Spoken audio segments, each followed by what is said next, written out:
안녕하십니까. IT 지식방송 토크 IT 제목 GPD 고소입니다. 오늘은 오라클의 VM인 버추얼 박스, 이것이 과연 그 개인들이나 기업들한테 어떤 효용을 주는지, 또 최신 버전은 또 어떤 그 업데이트가 됐는지, 이런 것을 오라클 코리아의 김영준 부장님 모시고 지금부터 1시간 동안 진행하도록 하겠습니다. 안녕하세요. 예, 안녕하세요. 네. 자, 부장님, 일단 부장님 매번 나올 때마다 느낄 건데, 일반적으로 오라클, 오라클 하면 생각되는 게, 굉장히 좋지만 비싼 거 생각되는데, 예. 부장님하고 토크 나올 때 보면, 이건 무료입니다. 뭐 이런 것들이 많거든요. 네. 부장님 하는 사업본부는 어떤 걸 하시는 거예요? 네. 저희가 하고 있는 건 주로 이제 오픈소스에 대한 소프트웨어 사업을 하고 있고요. 주로 네네. 이제 프라이빗 클라우드에서 사용할 수 있는 소프트웨어를 기반으로 해서 저희가 사업을 하고 있는데요. 말씀하신 것처럼 저희가 고객을 처음 만나보게 되면은 네. 오라클이라고 하는 이름을 들으시면서 이제 좀 거부감이 처음에 그렇죠. 생기시는 분들이 좀 많으세요. 근데 네. 저희가 이제 딜리버리하는 프로덕이나 이런 것들 잘 들어보시면은 상당히 경제적인 것들이 상당히 많이 있거든요. 예를 들면 네. 뭐 오픈소스라고 해서 도입을 했는데 이런 서브스크립션 비용이 매년 발생하는 비용들이 보면은 뭐 몇십 네. 그 몇십억 정도가 되는 경우가 네, 많이 네, 있는데 네. 이제 오라클 저희 부서에서는 딜리버리 하는 것들을 보게 되면 이제 오픈 소스이면서도 좀 상당히 이제 합리적인 그 네. 프라이스로 저희가 접근을 하기 때문에 타사에 비해서도 상당히 경제적으로 접근할 수 있는 부분들이 분명히 있습니다. 네네. 예. 네. 어떻게 보면 이제 오라클이 이제 썬을 인수했기 때문에, 그죠? 네. 거기서부터 그 오픈소스의 그 맥락을 쭉 이어오는 거죠, 어떻게 보면. 예, 그죠? 맞습니다. 네. 뭐 오라클이 지금 오늘 말씀드린 이제 버추얼 박스라고 하는 거는 이제 썬에서 같이 올라갔던 거고, 네네. 또 오라클이 갖고 있는 이제 마이스퀘리나 그런 것도 썬에서 네네. 올라갔고, 오라클 리눅스나 오라클 VM 같은 경우는 솔직히 그 오라클이 자체적으로 시작을 한 사업이거든요. 네네. 그래서 어떻게든 오라클과 썬이 합병이 되면서 이제 네. 오픈 소스에 대한 사업이 상당히 강화가 됐다라고 네네. 보시면 되겠죠. 자, 일단 그 오라클의 그 VM 라인업이 어떻게 되는지 그거 좀 말씀해 주시겠습니까? 예, 저희가 이제 나올 때 이 장표로세가 상당히 많이 보여드리고 있는데요. 저희가 오라클 VM이라고 하는 그 포트폴리오로 저희가 오라클에서 제공하는 가상화 프로그램을 전부 다 묶어놨거든요. 그래서 모든 것들을 저희가 오라클 VM 네. 내지는 OVM이라고 부르는데 네. 이 OVM에도 보게 되면은 여기서 보시는 것처럼 세 가지로 크게 나눠집니다. 첫 번째가 이제 데스크탑 영역에서의 오라클 VM4 버추얼 박스라고 하는 놈이고요. 이게 오늘 얘기할 거죠. 예, 오늘 네. 제가 말씀드릴 데스크탑 쪽에서 쓸 수 있는 가상화. 그리고 이제 클라우드 쪽으로 넘어가게 되면 이제 퍼블릭 클라우드와 그리고 프라이빗 클라우드로 나눠지게 되지 않습니까? 네네. 거기서 이제 사용할 수 있는 게 오라클 VM4 X86, 네. X86 기반의 오라클 가상화가 있고요. 그리고 예전에 이제 썬 시절부터 갖고 있던 엘돔에 대한 유닉스 가상화가 있죠. 네네네. 그래서 그걸 가지고 저희가 묶어놓은 게 오라클 VM4 스파. 그래서 총 세 가지의 오라클 VM 프로덕으로 저희가 분리가 됩니다. 네네. 자, 그 오라클에서 보면 그 레이엘 회장이 이렇게 클라우드에 예. 완전히 올인하신 것 같거든요. 그렇다면 이제 오라클의 이런 이제 그 버추얼 박스 데스크탑 예. 가상화도 뭔가 클라우드하고 연계를 굉장히 중요시할 것 같은데 전략적으로 어떠신가요? 예, 맞습니다. 네. 이게 데스크탑 가상화 하면은 뭐 오라클도 이렇게 가지고 있지만 타사에서도 데스크탑 가상화에 대한 제품들을 많이 가지고 있는데요. 네네. 근데 기존까지만 하더라도 이 데스크탑 가상화 제품이라고 하면 단지 노트북에서 어떤 그 게스트 OS를 더 만들어서 한꺼번에 돌릴 수 있는 플랫폼을 그렇죠. 얻는 효과만을 생각을 했었는데 이제 클라우드가 대세로 가면서부터 오라클이 추구하는 방향이 이런 데스크탑에 대한 가상화도 클라우드에 어떤 기여를 할 수 있게 저희가 포트폴리오를 만들어 가고 있거든요. 네네. 그래서 예를 들면은 뭐 아마존이나 네. 아니면 오라클의 클라우드로 들어가셨을 때 이미 준비된 셋에 이미 있죠. 대한 VM들이 그렇죠. 다 준비가 되어 있죠. 그렇죠. 근데 그렇죠. 그 셋에 들어가 보면 상당히 적은 패키지들만 깔려 있습니다. 네. 그래서 근데 뭐 우리 회사에서 표준화된 이미지에 들어갈 보안 솔루션이라든가 아니면은 디스크에 대한 파티셔닝이라든가 그런 것들이 다 회사마다 틀릴 그렇죠. 수가 있거든요. 그렇죠. 근데 그런 것들을 클라우드에서 직접 다 만들기에는 상당히 좀 버겁다는 거죠. 아, 네. 제약성도 있고 그렇기 때문에 버추얼 박스를 이용하신다라고 하면 로컬에서 우리가 필요한 게스트 OS를 설치를 하시고 설치하실 때 뭐 파티셔닝도 내가 원하는 대로 하실 수가 있고 네네. 그리고 필요한 패키지들도 다 만들어 놓으실 수가 있습니다. 네네. 그리고 각 벤더에서 필요한 오라클 같은 경우는 이제 OPC라고 하는 유저가 필요한데 이 OPC 유저를 만들고 오라클 클라우드에서 이 버추얼 머신이 돌기 위한 패키지가 또 제공이 됩니다. 네네. 그래서 버추얼 박스에 게스트를 만드시고 그 다음에 오라클 퍼블릭 클라우드에서 필요한 패키지를 깔아서 버추얼 박스에서 익스포트를 한 다음에 네. 그 다음에 오라클의 퍼블릭 클라우드에 임포팅을 하게 되면은 바로 여러분이 만든 이 패키지를 가지고 클라우드에서 그대로 사용하실 수 있는 그런 환경을 제공이 될 수가 있죠. 그건 이제 오라클의 프라이빗 클라우드뿐만 아니라 일반 퍼블릭 클라우드, 오라클이건 아니면 아마존도 다 가능한 겁니까? 예, 올리는데. 아마존이나 뭐 애저에서 애저 같은 것도 사용할 수 있는 버추얼 머신을 만들어서 올릴 수도 있습니다. 이런 식으로 국내에서 많이 사용합니까? 국내 기업들이 사용한 예가 있나요? 예전에도 이제 모 대기업에서 그런 요청 사항이 있었습니다. 실제적으로 뭐 모사의 클라우드를 사용하고 있는데 네.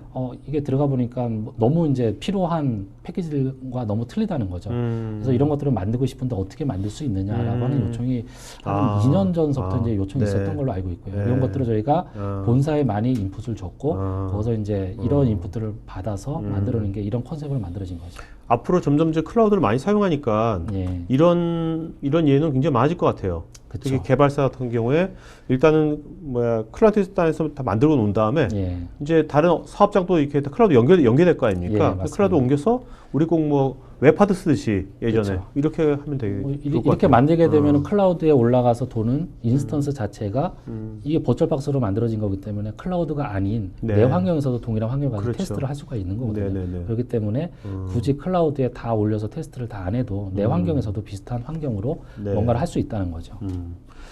자, 이 오라클 VM 버추얼 박스 데스크탑은 언제 만들어진 겁니까, 이건요? 이게 히스토리를 보게 되면은 2007년도에 독일의 이노텍이라고 하는 데가 있었습니다. 그래서 초기에 이노텍에서 버추얼 박스라는 게 만들어졌고요.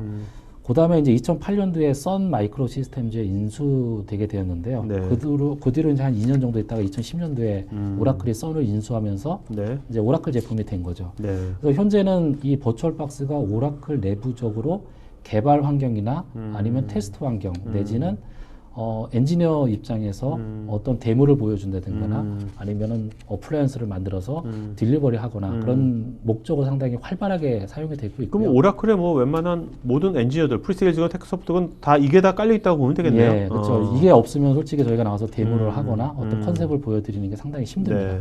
그러니까 뭐 사실 그 호스트 OS가 무엇이든 간에 거기다 올라가니까요. 그죠? 그렇죠. 저희도 이제 오라클 내부적으로 보면은 호스트 OS를 리눅스를 쓰시는 분들, 저 같은 경우는 이제 리눅스를 주로 하니까 리눅스를 사용하고 어떤 분들은 이제 윈도우즈로 사용하시지만 그 위에 올라가는 데모가 필요한 것들은 요즘엔 대부분이 리눅스 기반으로 되어 있어서 그러다 보니까 이 버추얼 박스를 이용해서 데이터베이스의 어떤 DR 구성에 대한 테스트 그런 것들도 많이 진행이 되고 있습니다.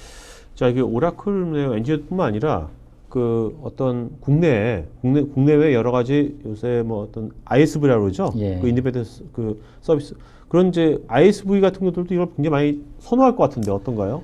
이게 뭐 망분리라고 하면은 좀 세월이 조금 지나긴 했죠. 지금까지 이제 구축이 되고는 있지만 이미 망분리에 대한 개념이 도입돼서 시작이 된 거는 이제 몇 년 전부터 시작이 됐는데 뭐 한 예로 들자라고 하면은 이런 것들이 이제 망분리에 적용을 하는 이제 업체들도 있는데요.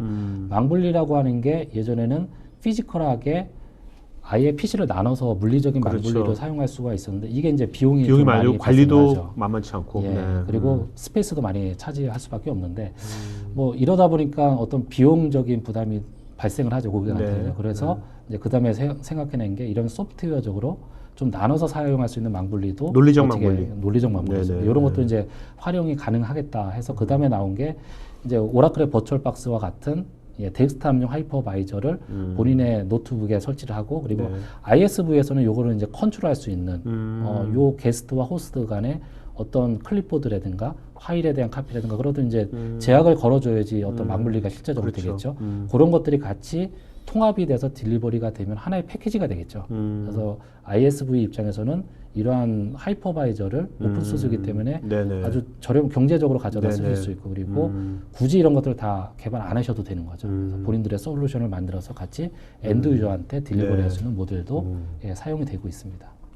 요즘 뭐 국내에 많은 이제 회사들이 IT 회사들이 그렇게 오픈 소스들을 잘 활용해 가지고 그 위에 자기 뭔가 해가지고 덮어씌워서 어떤 새로운 서비스들을 예. 많이 시장에다가 많이 이렇게 제공하는 것 같아요. 예, 맞습니다. 요즘에 소프트웨어 그리고 오픈소스를 활용하는 기술이 그 회사의 어떤 네. 성패를 좌우할 수 있는 그런 시대까지 왔기 때문에 네네. 이런 것들을 잘 활용해서 회사의 이득이 되는 방향으로 간다라고 하면 그 회사가 계속해서 살아남을 수가 있겠죠. 네네.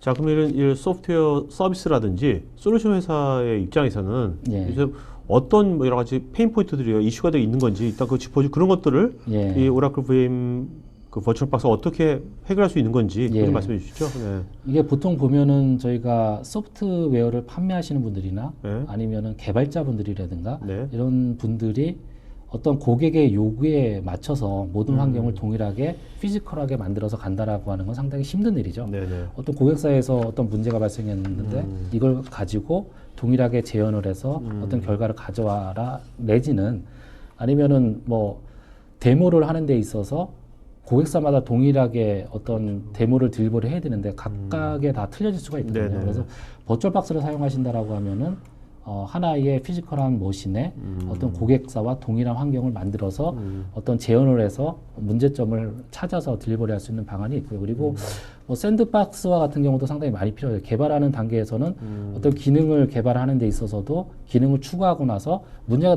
되면 다시 롤백을 하거나 네네. 지워버리고 새로운 환경을 가야 되는데 이런 것들이 이제 피지컬 박스는 상당히 힘들죠. 근데 버추얼 박스를 이용한다라고 하면은 네네. 스냅샷이나 그런 것들을 찍을 수가 있기 때문에 내가 원하는 시점으로 다시 돌아올 수 있는 그런 것들도 될 수가 있고요. 그리고 뭐 어떤 소프트웨어를 가지고 고객들이 직접 써보게 한다든가 네. 아니면 기능을 데모를 보여주기 위해서는 어떤 어플라이언스 형태로 이거를 그 패키지를 만들어 놓을 수가 있거든요. 그래서 네네네. 필요할 때는 바로 버추얼 박스에 인포팅을 해서 부팅을 한다라고 하면은 네. 내가 필요한 소프트웨어에 대한 기능을 보여줄 수도 있고 그리고 고객이 일정 기간 동안 사용해 볼 수 있는 네네. 그런 것들도 같이 제공이 될 수가 있겠죠. 그러니까 이런 것들 만들어 가지고 클라우드에 딱 올려버리는 거죠. 그쵸. 그죠? 예, 맞습니다. 그러면 고객이건 아니면 자기네 협력사건 아니면 각 다른 사업장이건 예. 이거 쓰면 되는 거죠. 예, 맞습니다. 다운 받아서. 예. 예.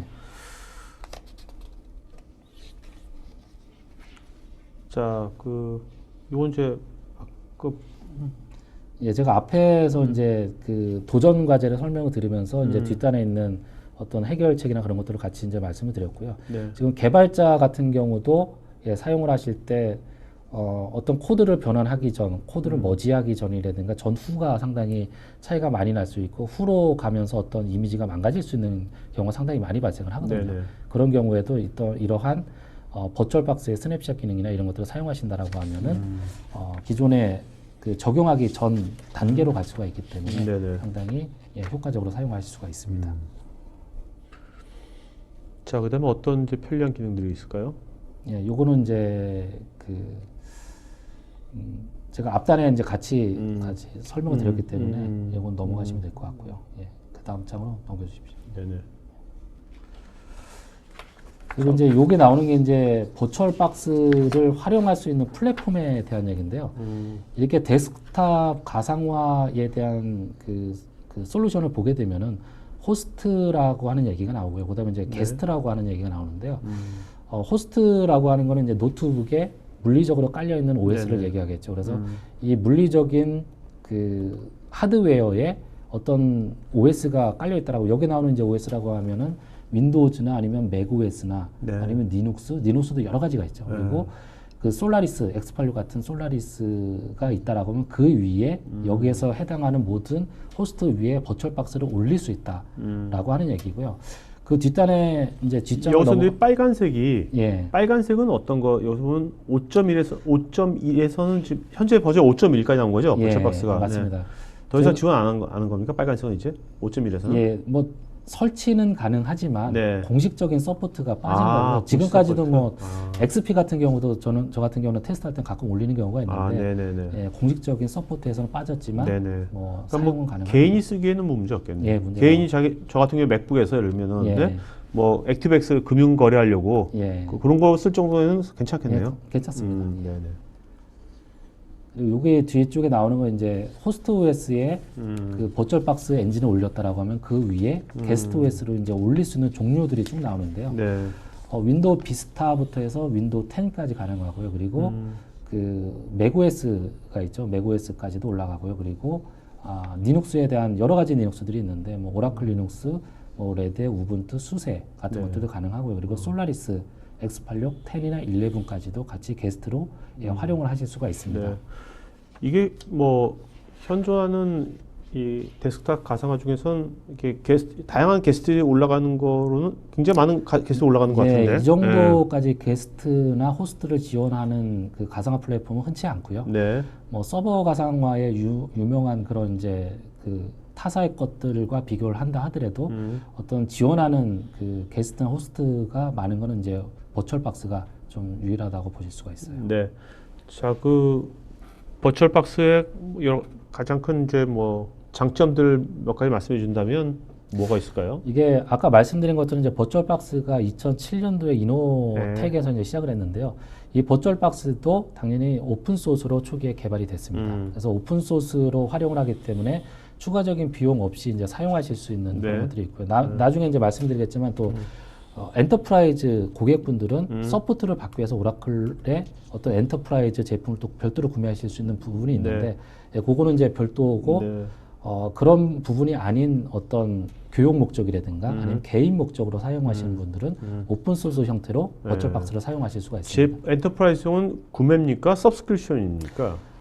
이게 듀얼 라이센스로 되어 있는데요. 그래서 엔터프라이즈 구매 고객분들이 익스텐션 팩을 사용하신다라고 하면은 거기에 이제 어떤 오픈 소스가 아닌 것들이 좀 들어가 있는 것들이 있습니다. 그래서 그런 부분에 대해서는 비용을 지불하고 라이센스에 대한 비용 그리고 소프트웨어에 대한 비용을 같이 이제 구매하시는 게 있고요.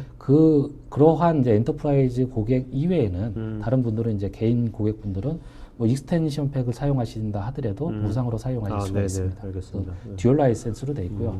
아까 말씀하신 것처럼 크로스 플랫폼으로 되어 있기 때문에 여러 가지 호스트 그리고 게스트를 사용하고 있고요. 그리고 오라클에서 뭐 상당히 내부적으로 개발이나 아니면은 어떤 컨설팅 목적에서 많이 사용을 하고 있기 때문에 신뢰성이나 아니면 사용 편의성에서도 상당히 우수하다라고 볼 수가 있습니다. 네. 자, 그러면 실제로 이제 버추얼박스 기능들을 한번 보도록 하죠. 일단 지금 5.1이 나온 거죠. 최신 버전 5.1이죠. 5.1이 언제 나온 겁니까? 5.1이. 5.1이 작년 정도에 나왔고요. 작년에요? 그 전에 이제 5.0부터 이제 좀 뭔가 많이 바뀌어지기 시작을 했고요. 그 중에서 이제 대표적인 것들을 몇 개 보게 되면 이제 그 게스트 기반의 어떤 데스크탑 기반의 가상화에서도 파라버추얼라이제이션에 대한 기술들이 많이 들어가고 있습니다. 반가상화. 반가상 뒤에 가면 이제 좀 더 자세히 나오기 때문에 지금은 간단하게 이제 설명을 드리면은 반가상화에 대한 거 그리고 USB도 이제 요즘에 3.0, 3.1까지도 막 이렇게 얘기가 나오고 있는데 3.0까지도 저희가 지원을 하고 있고요. 그리고 드래그 앤 드롭이라고 해서 어떤 이미 파일들을 호스트에서 게스트로 복사할 수 있는 것들. 뭐 여러 가지 기능들이 이제 추가가 됐고요. 그리고 5.1에도 가보게 되면 제일 크게 바뀐 게 이제 GUI 단에서 Qt5라고 하는 어떤 코딩을 하는 그 소프트웨어와 이제 디자인을 하는 툴 자체가 좀 업그레이드가 됐고요.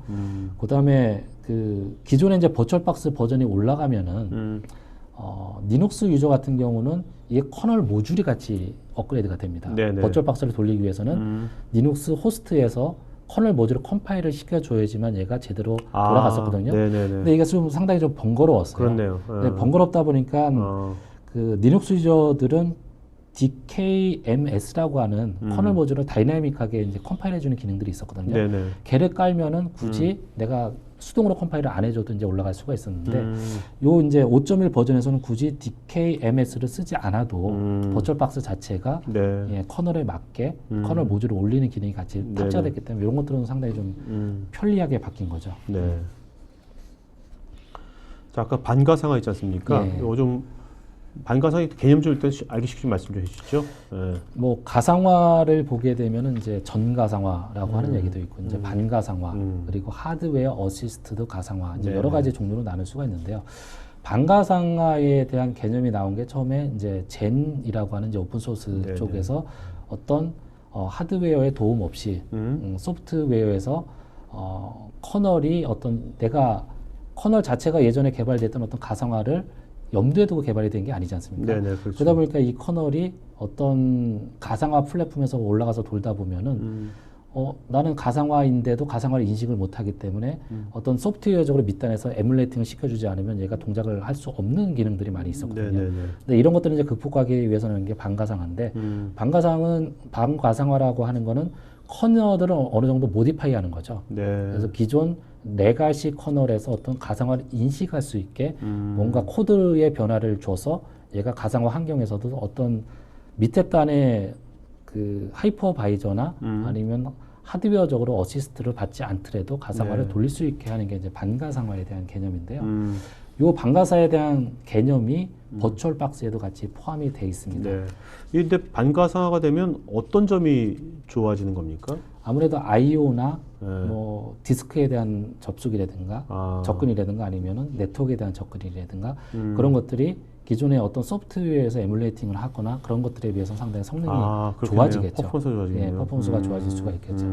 그래서 여기서 보면 이제 반가상화에 대한 얘기가 나오면서 옵션들이 좀 몇 개가 나옵니다. 그래서 반가상화를 아예 없게 쓸 수도 있고 아니면 네. 레가시라고 하면은 기존 버추얼 박스는 반가상화 지원을 안 했다는 거죠. 네. 거기서 인푸팅을 받아서 가상 머신에 들어올 때 레가시를 그냥 쓸 수도 있고 네. 보면 이제 뭐 KVM이나 하이퍼 V 같은 이제 반가상화에 대한 얘기가 나오는데 KVM 같은 경우도 2.6.25 커널에서는 반가상화에 대한 것들이 아예 커널에 탑재가 되어 있습니다. 네. 그래서 이런 KVM 플랫폼에서 게스트를 돌리려고 하면은 커널도 맞아야 되지만 밑에 하이퍼바이저 단에서도 이런 것들이 맞아야 된다는 거죠. 네네. 이러한 기능들을 버추얼 박스에서도 굳이 KVM을 안 써도 KVM에서 사용하는 반강화 기술을 적용할 수 있는 기능들을 가지고 있다는 얘기고요. 네네. 그리고 하이퍼 V에서 쓰고 있는 그러한 반가상화에 대한 기능도 버추얼 박스에서 그런 기능들을 같이 동일하게 제공을 해줄 수 있다는 거죠. 근데 여기서 이제 이런 것들이 중요한 게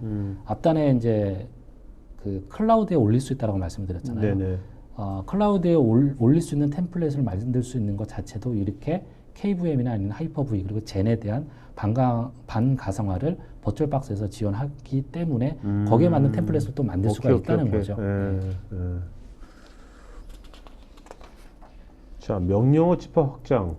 이런 기능은 왜 필요한 거죠? 이게 이제 CPU나 그런 칩셋에 보면은 CPU가 버전이 올라가면 올라갈수록 어떤 명령어 셋들이 많이 추가가 됩니다. 네네, 이로 그렇죠. 인해서 어떤 하드웨어에 대한 성능을 극대화시킬 수 있고요. 여기서 얘기하는 뭐 SSE라고 하는 거는 비디오에 대한 이제 스트리밍을 좀 더 효율적으로 할 수 있게 이런 코드가 들어갔는데 가상화에서 이런 것들이 이제 기능이 제공이 안 된다라고 하면은 아무리 하드웨어 단에서 기능이 있다 하더라도 게스트에서는 못 쓴다는 거죠. 그렇네요. 그렇기 때문에 이런 것들은 이제 버추얼 박스에서 기능을 하드웨어에서 지원하는 것들을 이제 하이퍼바이저 단에서 기능을 지원함으로써 게스트에서도 이런 것들을 다 가져다 쓸 수 있다는 거죠. 그리고 밑에 있는 것들은 뭐 어드밴스드 벡터 익스텐션 해가지고 어떤 그 명령어의 집합이라든가 그런 것들을 효율적으로 할 수 있고 그리고 AES 같은 경우는 암호화나 복화를 좀 더 빠르게 할 수 있는 기능들이 같이 버추얼 박스에 추가가 됐습니다. 지금 이 기능을 쭉 보니까 이 흐름이 지금 게스트 OS는 아무래도 이제 그 하드웨어나 이런 주변 기기들을 컨트롤하기가 되게 자연스럽게 돼 있잖아요. 그런 것들을 호스트 OS가 그러니까 게스트 OS도 그 호스트에 있는 그런 것들을 다 실행할 수 있도록 최대한도로 그렇게 진화가 되는 것 같아요. 기존에는 이제 게스트 OS라고 하면은 그냥 가상화돼서 추상화만 봤는데 이제는 다이렉트로 그런 것들을 그래서 올려서 쓸 수 있는 성능까지도 그죠? 그런 그런 것도 이제 그렇게 진화가 되는 것 같네요. 보니까. 요즘에 또 보게 되면 USB가 많이 이제 버전이 올라갔죠. 기존에 뭐 1.0부터 해가지고 2.0 그리고 3.0이 지금 시장에서는 많이 돌고 있고 그다음에 3.1까지도 표현한 얘기가 나오고 있는데 이 USB의 버전에 따라서 성능이 상당히 많이 차이가 납니다. 복사하는 성능이겠죠. USB 뭐 2점 같은 경우는 480 메가bps를 카피를 할 수 있다라고 합니다. 그리고 3.0 같은 경우 5GBps 그리고 3.1 같은 경우는 초당 10GBps를 지원이 된다라고 하는데 기존에는 이제 그 게스트 OS에 USB를 꽂아서 마운팅을 해주게 될 때 1.1밖에 지원이 안 됐었거든요. 1.1이라고 하는 거는 거의 12메가bps밖에 안 되는데 익스텐션 팩을 설치하게 되면 여기 이제 보면 찬 거 쪽에 보시면은 요 기능을 사용하려고 하면은 버추얼 박스에 확장 패키지를 설치하셔야지만 요 기능을 사용할 수 있다라고 되어 있는데 버추얼 박스를 설치하고 요런 이제 확장 팩을 같이 설치하게 되면 요 기능까지도 이제 쓰실 수가 있는 겁니다. 그래서 그러니까 이거를 확장팩을 설치 안 하면 개인으로 쓸 때 그냥 예를 들면 내가 가상 이 버추얼 박스에서 뭐 파일 같은 거를 뭐 내 USB 외장하드에다 할 때 굉장히 느려지는 거죠, 그죠? 그렇죠. 네. 그러면 일정대의 성능만 쓸 수 있기 때문에 그렇죠. 좀 느리게 쓰시는 그렇죠. 거죠. 근데 확장팩을 쓰시게 되면 3.0까지 쓸 수 있기 때문에 거의 성능이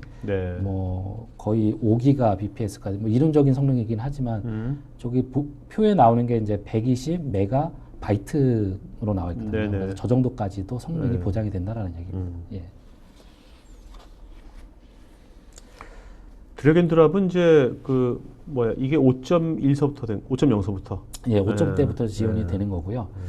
이게 그 사실 이거 저같이 개인 사용자 입장에서 굉장히 중요한 기능이에요. 이게. 예, 재밌는 기능인데 네. 이게 어떤 거냐면은 어떻게든 노트북에다가 뭐 맥을 사용하신다라고 하면 맥에다가 네. 윈도우즈를 올려서 사용을 하시죠. 그렇죠. 근데 파일이 맥에 있는 걸 윈도우에서 뭔가 열어보고 싶거나 그렇죠, 그렇죠. 그런 경우에는 뭐 그 디바이스 매핑을 통해서 찾아 들어가서 맞아요. 여셔야 되는데 음. 요게 이제 그 드래그 앤 드랩으로 가능하다는 거는 게스트에 있는 어떤 파일을 그 호스트로 카피를 한다든가 네. 그냥 끌어 넘긴다는 거죠. 네. 그리고 호스트에 있는 걸 게스트를 끌어서 놓게 되면 바로 파일이 카피가 돼서 바로 사용이 가능한 아주 재밌는 기능이죠. 네네네. 예. 이렇게 꼭 필요할 때가 있어요. 예. 하다 보면.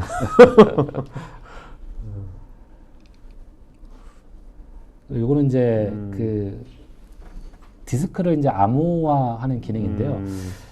이건 뭐 아까 말한 클라우드로 옮길 때 클라우드 올리지 않습니까? 예. 그럴 때 이제 어떤 때는 암호 같은 것도 중요할 것 같아요. 외부로 자꾸 이런 것들을 할 때. 클라우드에서 이제 암호화를 받아준다라고 하면 이제 암호화를 올릴 수도 있겠지만 그거보다도 이제 더 네. 좋은 예가 될 수 있는 거는 이제 아까 말씀드린 망분리에서도 이런 것들을 사용할 수 있다고 했는데 네.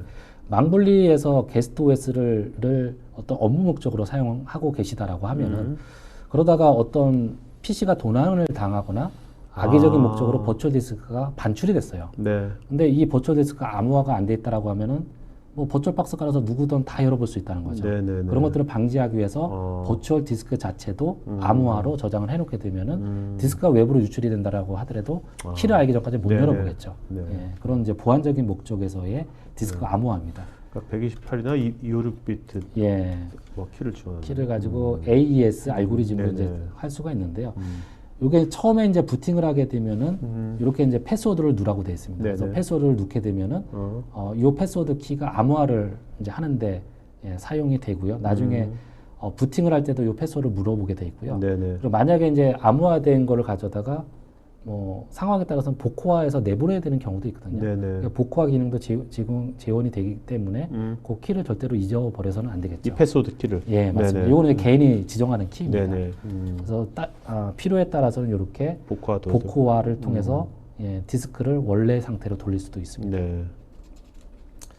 실제적으로 이제 암호화가 돼 있는 것들을 보게 되면은 이렇게 환경 파일에 요 키가 들어가 있습니다. 우리가 리눅스를 사용하신 분들은 섀도우 파일에 어떤 패스워드를 저장하게 되면 이렇게 아주 복잡한 숫자를 네네. 들어가 있는 걸 보실 수가 있을 거예요. 그래서 그러한 형태로 이렇게 환경 파일에 요 암호화된 키가 같이 들어가 있습니다. 네. 자, 이 개별 모드 VM, 이거는 어떤 기능인가요? 데스크탑 가상화를 많이 사용하게 되면은 보통 그 콘솔 화면을 띄워서 많이 사용을 하시죠. 네네. 게스트 OS를 부팅을 하게 되면 하나의 콘솔이 하나 이제 차일드 프로세스로 해서 내 앞에 딱 뜨게 됩니다. 네네. 근데 보통은 요 콘솔을 네.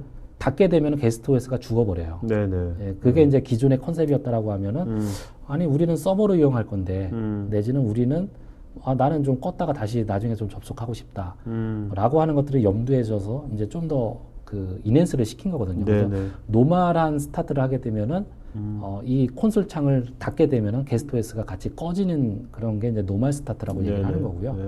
그리고 여기 보면 이제 헤드리스라고 해서 내가 게스트 OS를 스타트를 했지만 콘솔이 굳이 뜰 필요가 없는 거예요. 그냥 백그라운드로 게스트 OS가 돌아가면서 내가 필요할 때는 어떤 게스트OS에서 제공하는 프로토콜을 통해서 뭐 X가 됐던 네네. VNC 같은 것도 될 수가 있겠죠. 네네. 윈도우즈라고 하면 RDP를 통해서 직접 접속을 할 수 있게 백그라운드로 이제 콘솔을 돌리는 그게 이제 헤드리스 스타트가 됩니다. 근데 이걸 왜 영어로 헤드리스라는 표현을 썼죠? 헤드리스. 뭐 어떤 헤드라고 하는 게 어떤 네. 모니터나 네. 앞단에 나타나는 것들은요. 아. 그런 것들을 없애고 아. 예, 백엔드로 돌리겠다고 해서 오케이. 헤드리스로 예, 쓰고 있습니다. 요거는 이제 그 노멀 스타트와 같이 처음에 시작할 때는 콘솔이 뜹니다. 뜨기는 떠요. 네. 그래서 사용하다가 나는 콘솔 이거 좀 지금 당장 안 쓸 거니까 닫아버리고 그 대신에 게스트OS는 계속 돌기를 원하는 거예요. 네네. 그리고 나중에 이제 잡이 어느 정도 완료가 됐거나 내가 콘솔에 접속을 원할 때는 다시 어태치를 하게 되면 콘솔 창이 다시 나타납니다. 뭐 그렇게 활용을 하실 때는 좀 쉽게 사용하실 수가 있고 이런 네네. 것들이 이제 어떤 망분리나 아니면은 개발해서 사용하실 때 이런 것들을 활용하시면은 굳이 뭐 불필요한 것들을 화면에 띄어서 계속 사용하실 네네. 필요 없이 불필요한 것들은 없앴다가 나중에 다시 올릴 수 있겠죠. 그 개발자한테는 참 유용한 예, 기능이겠네요. 맞습니다. 네. 저 같은 일반 사용자들은 이렇게 뭐 딱 와닿는 것 같지 않고. 예. 네. 네. 자, 이건 메뉴도 좀 맞춤형으로 좀 할 수 있나 보죠? 이게 이제 보시면은 게스트 OS를 하나 띄우게 되면은 에디트 이제 그 세팅이라고 하는 창을 띄울 수도 있고요. 네. 아니면 상단에 어떤 그 타스크바들이 좀 나타납니다. 네네네. 그 타스크바의 메뉴에 보면은 메뉴들이 상당히 많아요. 네. 근데 저희가 보통 쓰는 메뉴는 딱 정해져 있지 않습니까? 아, 그렇죠. 나는 요거까지만 쓰고 나머지는 나 모르니까 아예 좀 가려졌으면 좋겠다라고 하는 경우에는 여기서 다 선택적으로 예, 이네이블을 시킬 수 있고 디저블을 시킬 수가 있습니다. 네. 자, 이건 해상도 같은 거를 지원하는 것 같은데. 예. 요거는 이제 맥을 사용하시는 분들한테 좀 상당히 좀 유용할 것 같은데요. 왜냐면 맥 사는 이유가 해상도 좋아서 그렇죠. 사는데. 근데 게스트를 올렸는데 해상도가 예. 깨져버리면 아, 좀 마음이 좀 아프시죠. 네. 그렇기 때문에 요번에 나온 기능 중에 하나가 하이 DPI라고 해서 네. 어떤 그 레졸루션을 좀 높게 해서 좌측과 우측을 보면 확연하게 폰트가 네, 좀 네. 차이가 나죠. 깔끔하게 맺어진 네. 거하고 아, 좀 그렇네요. 보통 나온 거 있는데 이게 이제 맥 OS에서 사용할 때 게스트 OS에 요 디스플레이에 가보면 옵션이 있어요. 그래서 네네. 얘를 사용하시면 좀 더 깨끗한 화면을 보실 수가 있습니다.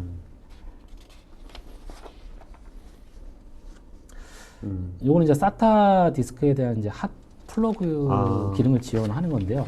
보통 게스트 OS들이 이제 부팅이 되게 되면은 온라인 중에 뭔가 애드하거나 빼거나 그런 것들이 거의 막혀 있습니다. 네네. 근데 뭐 나 같은 경우는 이제 그 SATA 디스크를 이제 붙이면서 나중에 애드하거나 아니면 빼고 싶다라고 하면은 생성하실 때 이렇게 그 핫 플러그 어블이라고 하는 이제 메뉴가 네네. 있죠. 네네. 그놈은 이제 그 표시를 해놓게 되면 나중에 게스트 OS가 부팅이 되고 나서 디스크를 붙였다 뺐다 네네. 하는 기능들을 이제 온라인적으로 사용하실 수가 있는 거죠. 네네. 이거 이제 디버그 화면 같은데. 요거는 이제 그 게스트 OS에도 실제적으로 사용하는 USB. 예, USB라고 하면은 뭐 그냥 USB 디스크가 될 수도 있고요. 아니면 어떤 핸드폰 디바이스가 될 수도 네네. 있죠. 그래서 개발자들한테 좀 유용할 것 같은데 어떤 디바이스에 대한 디버깅이 필요하다. 어떤 USB를 통해서 뭐 어떤 외부에 있는 장비와 커뮤니케이션을 하는데 오류가 발생을 한다라고 하면은 디버그 모드가 있기 때문에 요 호스트 OS에서 USB 단으로 올라가는 것들을 캡처를 할 수가 있습니다. 아, 네. 그래서 데이터를 다 덤프를 받아서 저장을 하실 수가 있고요. 나중에는 요 디버깅이 된 어떤 데이터를 가지고 저희가 이제 와이어 샤크 같은 경우는 이제 패킷을 네. 예, 어떤 패킷들이 왔다 갔다 했는지를 볼 때 리눅스나 윈도우에서 많이 사용하는 이런 오픈소스 툴이거든요. 요 툴을 이용해서 USB 디버깅을 통해서 받은 데이터들을 분석하실 수가 있는 거죠. 네네. 그래서 요 USB가 왔다 갔다 했는데 어떤 오류가 발생을 하더라라고 하는 걸 개발자들이 쉽게 볼 수가 있겠죠. 요거는 이제 로그 수집에 대한 건데요. 이제 오라클 뭐 개인적으로 사용하시는 분들도 있겠지만 오라클의 어떤 서포트가 필요하신 분들도 분명히 있으실 거예요.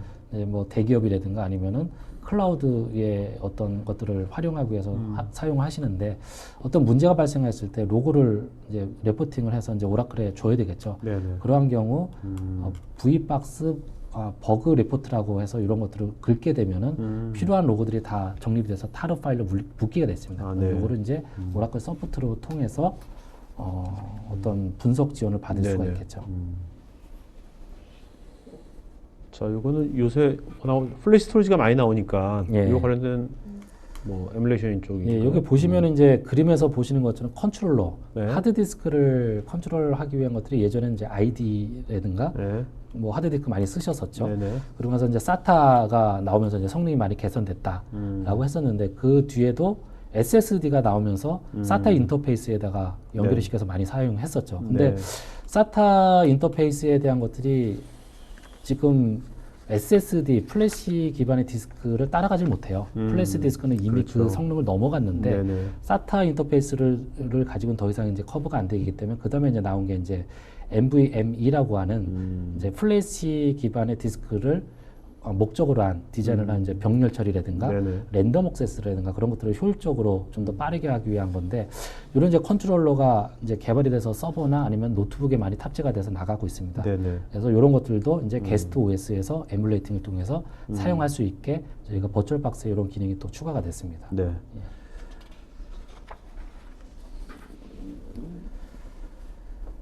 자, 지금 요건 이제 이미 프리빌트된 예. VM들인가요? 요것들은 다? 예. 네. 이제 앞단에서 이제 기능적인 것들은 이제 네.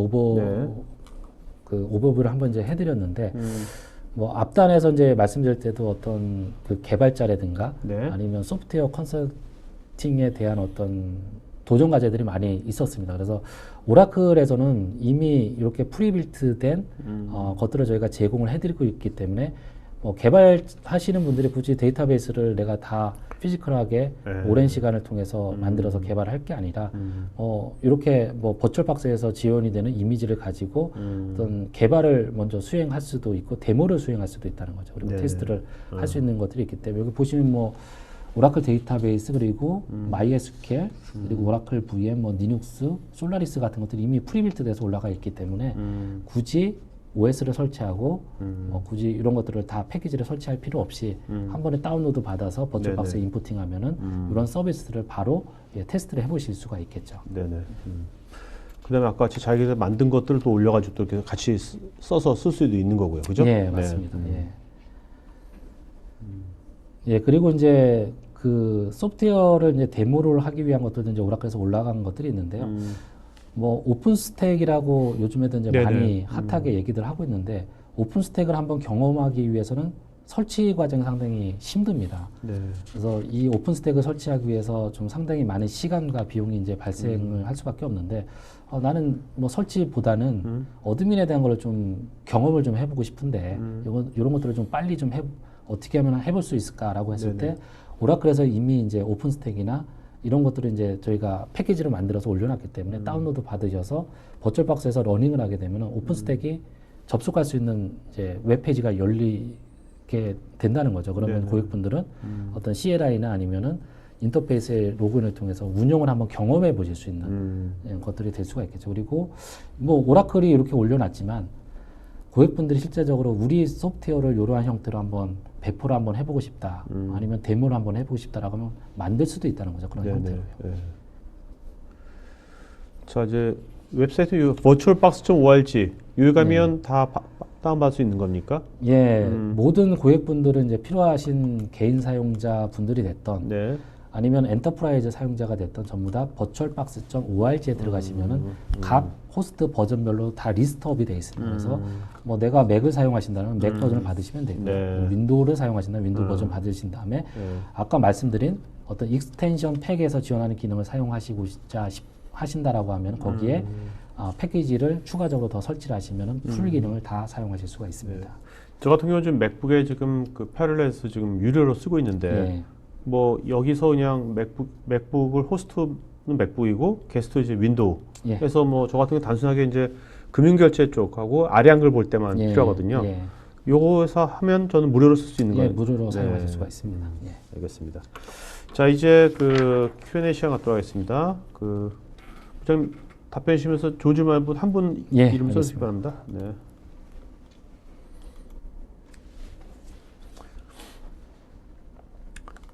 자, 문성엽님이겠죠? 네. NVMe 에뮬레이션이면 호스트에 NVMe 장비가 있고 이를 패스트로 하는 방식인가요? 아니면 NVMe 장비 없이도 사용할 수 있는 건가요? 에뮬레이팅 NVMe에 대한 에뮬레이팅을 해준다라고 하는 얘기인데요. 네. 뭐 서버에 넣기 위해서는 당연히 뭐 그 슬롯으로 지원이 되는 경우도 있고 PCI 네네. 익스프레스를 가지고 이제 지원이 되는 경우도 있는데 지금 버추얼박스에서는 이미 호스트에 이러한 장비가 장착이 되어 있다라고 하면은 네네. 그걸 그냥 버추얼 디스크 형태로 그냥 가져다 쓰는 게 아니라 이러한 기능을 극대화해서 사용하기 위해서 호스트에 그런 것들이 장착이 되어 있다면 게스트 OS에서도 동일한 컨셉으로 억세스를 할 수 있게 해주는 거고요. 그렇죠. 이게 뭐 패스스루를 한다라고 하는 그런 개념은 아니고요. 네. 그러한 컨셉을 에뮬레이팅을 통해서 해준다라고 보시면 될 것 같습니다. 그러니까 그런 것들을 그 게스트 OS 할 수 있는 것을 예. 호스트 OS 하는 건 게스트 OS 하는데 그것이 또 시스템에 너무 부하가 안 걸리게 해야 되겠죠. 예. 그죠? 예. 그것이 기술이겠죠. 자, 그다음에 아린송님 버추얼박스 게스트 OS 종류가 윈도우즈, 리눅스, 솔라리스, X86 이렇게 가능한가요?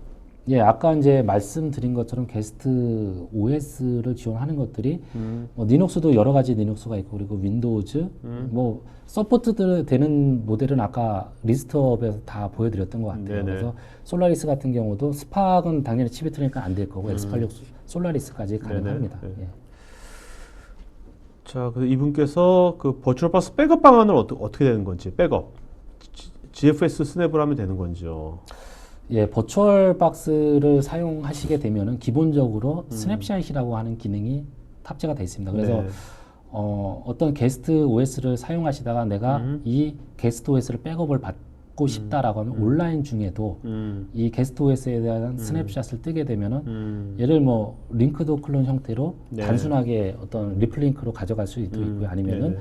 디스크 전체를 이제 풀로 백업을 받을 수도 있습니다. 그래서 버추얼 박스에 내장되어 있는 기능을 통해서 그냥 백업을 받으실 수도 있습니다. 네.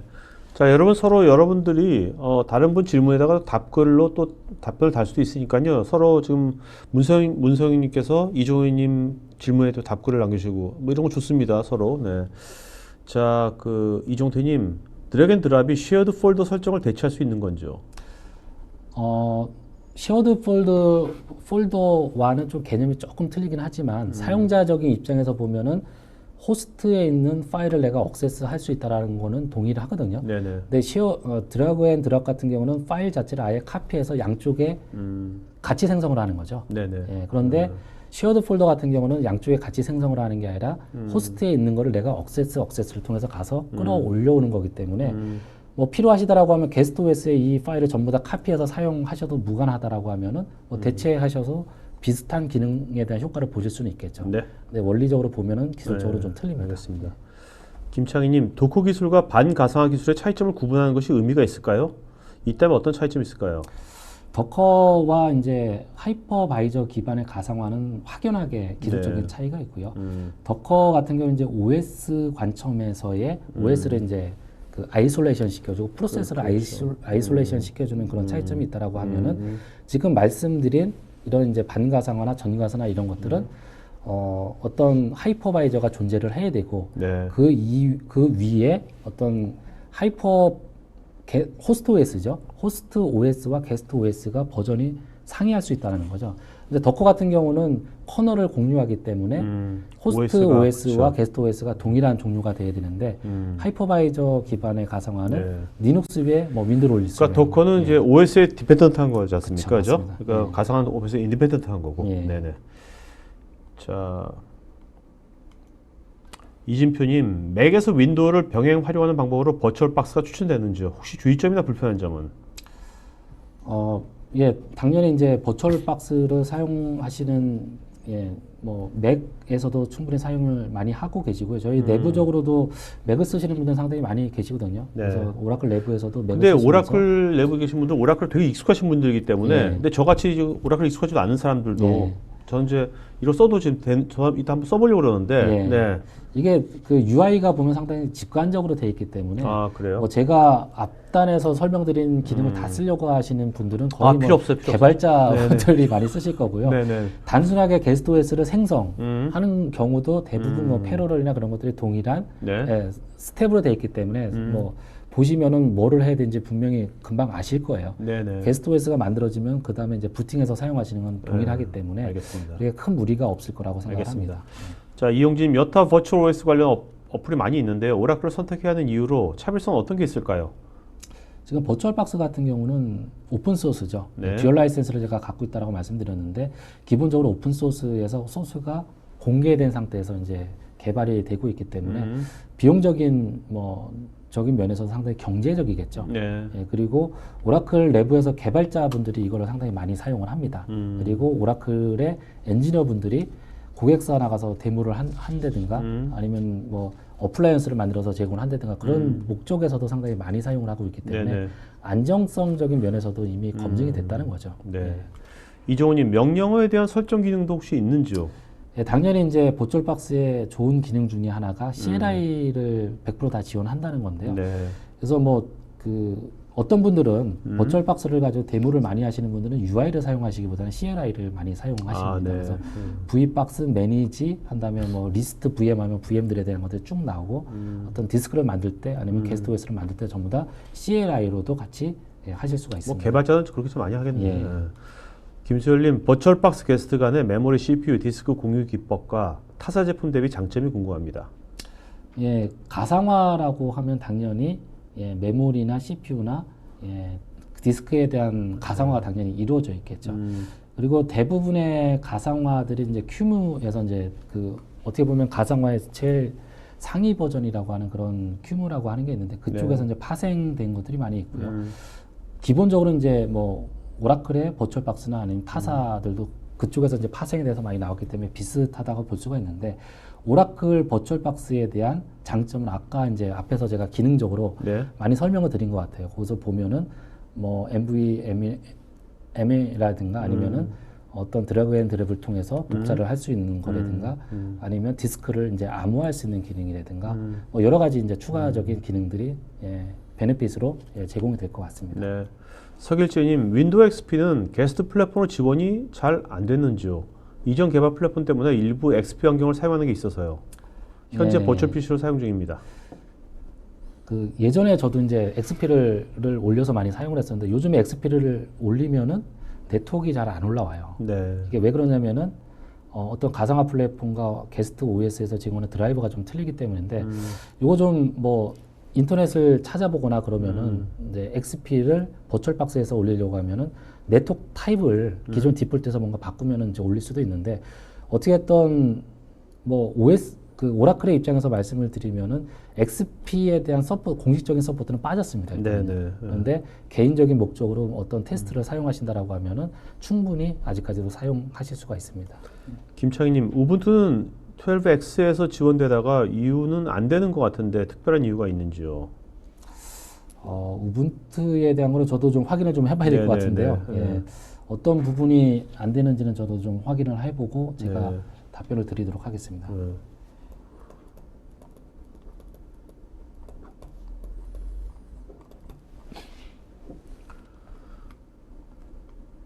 김홍준님, 시트릭스 젠 데스크탑과 같은 방식의 데스크탑 가상화도 가능한지요? 그렇죠. 이제 시트릭스에서 제공하는 이제 젠 데스크탑이라고 해서 VDI 형태로 사용하시는 것들이 있는데 오라클 VM 버추얼박스도 예전에는 선 시절에는 그러한 형태로 VDI를 제공을 했습니다. 백엔드 단에서 서버에 솔라리스를 설치를 하고요. 그때 당시에는 그 위에 이제 버추얼박스를 깔고 그 위에다가 이제 윈도우 7이나 XP를 수십 개를 깔아서 외부에서 어떤 VDI 브로커를 통해서 접속하는 것들을 저희가 지원을 했었는데요. 안타깝게도 그러한 서비스는 이제 오라클로 오면서 저희가 VDI에 대한 사업은 접었는데 이런 것들을 이제 활용할 수 있는 방법은 ISV에서 아까 말씀드린 것처럼 어떤 망블리라든가 그런 목적으로 사용하시는 분들이 저희 이제 버추얼박스를 가져다 그런 형태로 만들어서 제공하는 것들이 또 있습니다. 어떤 게 너무 스코프가 너무 크지 않고 어떤 딱 스페시픽한 스코프가 딱 있을 때 그때 어떻게 보면 데스크 가상화 같은 걸 넣을 수가 있는 거죠. 그런 맞습니다. 것들을. 자, 김한수님, 버추얼박스에 있는 P2V를 위한 툴은 없는지요? 버추얼박스 자체에서 갖고 있는 거는 아니고요. 이제 P2V나 아니면 V2V를 하기 위해서는 이제 뭔가 백업 툴이나 아니면 가상화에서 버추얼 어플라이언스를 이제 컨버팅을 해줘야 되는데 예를 들면 이제 그 VM웨어나 아니면 하이퍼V나 오라클 VM이나 이런 이제 서버 가상화 제품들이 이제 어플라이언스로 이제 익스포트 할 수 있는 기능을 가지고 있고요. 네네. 그런 경우라고 하면은 오라클 VM 버추얼박스에 임포팅을 하게 되면 OVA 파일로 임포팅이 가능하고요. 그리고 네. 피지컬한 환경에서 사용하셨다라고 하면 어떤 백업 툴을 가지고 타사의 가상 환경으로 옮기시는 그런 프로세스들이 있을 겁니다. 네네. 그런 형태로 버추얼박스에도 동일하게 올릴 수가 있기 때문에 그런 것들을 같이 활용하신다라고 하면은 예, 마이그레이션이 가능합니다. 네. 자, 김홍주님, 버추얼박스를 사용하다가 최신 버전을 업데이트를 한 다음에 VM에 접속되지 않는 경우가 있었는데 안정성에는 문제가 없는지요? 그 부분은 이제 어떤 문제인지는 좀 뭔가 로그라든가 그런 것들이 좀 확인이 필요할 것 같은데 네네. 보통은 이제 버추얼박스를 버전업 하고 나서 커널 모듈을 업그레이드 해주면은 VM이 올라오게 되는데요. 이제 말씀드린 것처럼 만약에 커널 모듈을 업그레이드를 안 해주셨다. 그리고 VM을 부팅하면 에러 메시지가 하나 뜹니다. 이 커널 모듈이 예, 뭔가 그 업그레이드가 안 됐기 때문에 가상 머신을 부팅할 수 없습니다라고 하는 얘기가 나오고요. 네. 그래서 아까 이제 기능을 제가 설명을 말씀을 드릴 때 새로 나온 버추얼박스에서는 굳이 커널 모듈을 매뉴얼하게 업그레이드를 안 해줘도 네, 자동으로 네, 네. 하는 것들이 올라갔다고 말씀드렸기 때문에 새로운 버전을 아마 적용해 5.1부터. 보시면 5.0인가? 5.1. 5.1부터 올라갔어요. 네네. 네. 자, 스태프는요, 오늘 그 게스트이신 그 김용주 부장님 이메일 어드레스 댓글창에 써주시고요. 여러분들 보다 더 자세한 질문이라든지 나중에 추가 정보 같은 것들은 지원이나 이런 것들 상담 같은 것들은 나중에 이 게스트분 김용주 부장님 이메일 어드레스로 보내시면 좋을 것 같습니다. 박상수님 지금 그리고 설문하고 있으니까 여러분들 설문해 주시면은 저희가 더 좋은 방송 만드는 데 참고하겠고 또 설문하신 분 두 분한테 USB 허브 추첨해서 보내드리도록 하겠습니다. 박상수님, 버추얼박스 네트워크 설정 관련해서 다른 가상화 프로그램에 비해서 고려할 사항이 있는지요? 버추얼박스에 있는 네트워크는 좀 선택권을 좀 많이 드리기 위해서 여러 가지 네. 방법이 있는데요. 뭐 브릿지, 어떤 동일한 내가 호스트로 사용하는 네트워크와 동일하게 사용할 수 있는 이제 브릿지 네트워크 그리고 네. 나트 네트워크라고 하는 게 있는데 나트는 네, 네. 이제 게스트 OS별로 아이솔레이션이 되는 이제 네트워크의 낫이고요. 그다음에 낫 네트워크라고 하는 게 별도로 또 있습니다. 그래서 네네. 요 동일한 게스트 OS들이 내부적으로 같이 커뮤니케이션 할 수 있는 것들이 있고 그다음에 이제 호스트 온리 이런 것들이 이제 쭉 있기 때문에 아무래도 타 가상화에서 제공하는 네트워크 그 토폴로지보다는 더 많은 것을 제공하고 있기 때문에 여러분들이 이제 원하시는 형태에 맞게 그 전에 이제 어떤 데모 환경을 만드신다든가 네네. 그럴 때에 미리 좀 이런 것들을 컨셉을 좀 잘 아시고 아신 상태에서 그림을 좀 그리신 다음에 구성을 하시게 되면은 네네. 어떤 데이터 센터를 하나 실제적으로 만들어서 테스트를 하실 수도 있거든요. 그래서 이런 것들을 컨셉을 좀 미리 공부해 두실 필요가 있습니다. 강현종님, 혹시 오라클에서 이미 버추얼박스로 이미 설치된 게스트 OS 이미지를 배포하시는지요?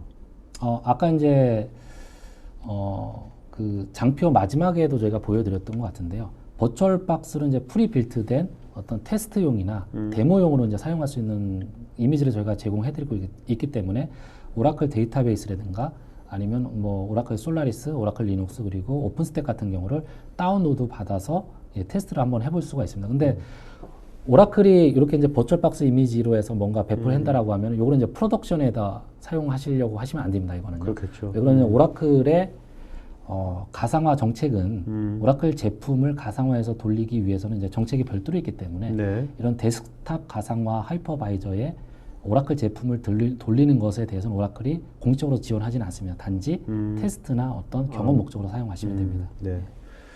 자, 그 다음에 문영일님, 언제 클론을 사용하고 언제 스냅샷을 사용해야 하는지요? 지금 버추얼박스에서는 이제 전부 다 이제 스냅샷으로 이제 얘기가 나올 텐데 클론이라고 하는 거는 이제 다른 오라클 VM, 뭐 서버 가상화나 그런 네네. 쪽에서 이제 클론이라고 하는 얘기가 나오고요. 지금 여기서는 이제 스냅샷이라고 하는 게 나오기 때문에 클론과 스냅샷에 대한 차이점을 잠깐 말씀드리면은 네.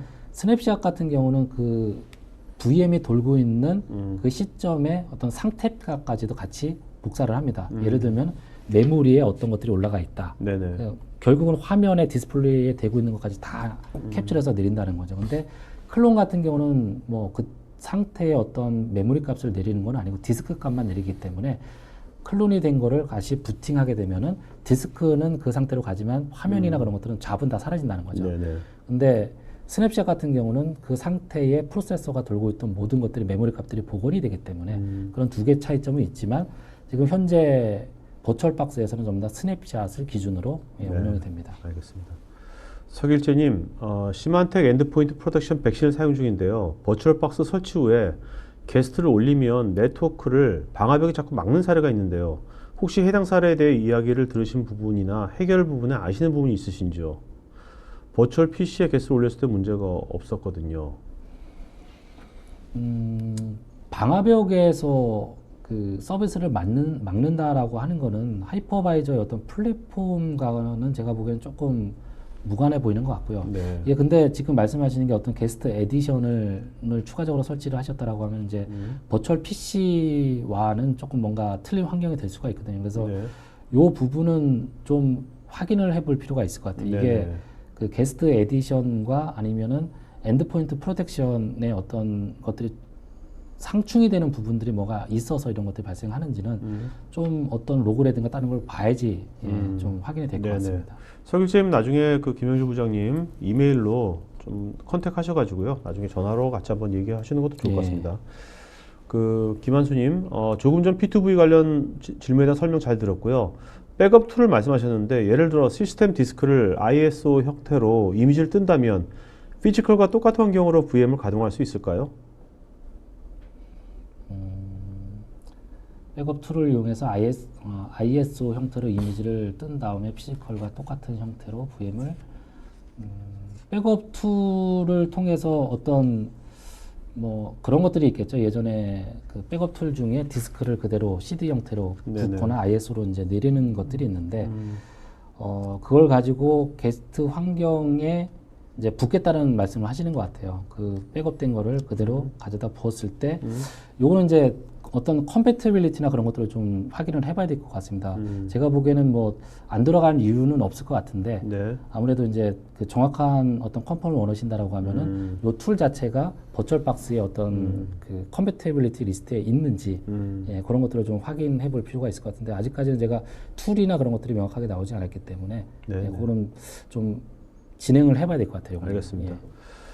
자, 아린송님께서요. 버추얼 박스를 사용 중인 게스트 VM을 USB에 담아서 다른 서버나 데스크탑에서 임포트가 가능한지요? 예, 충분히 가능하고요.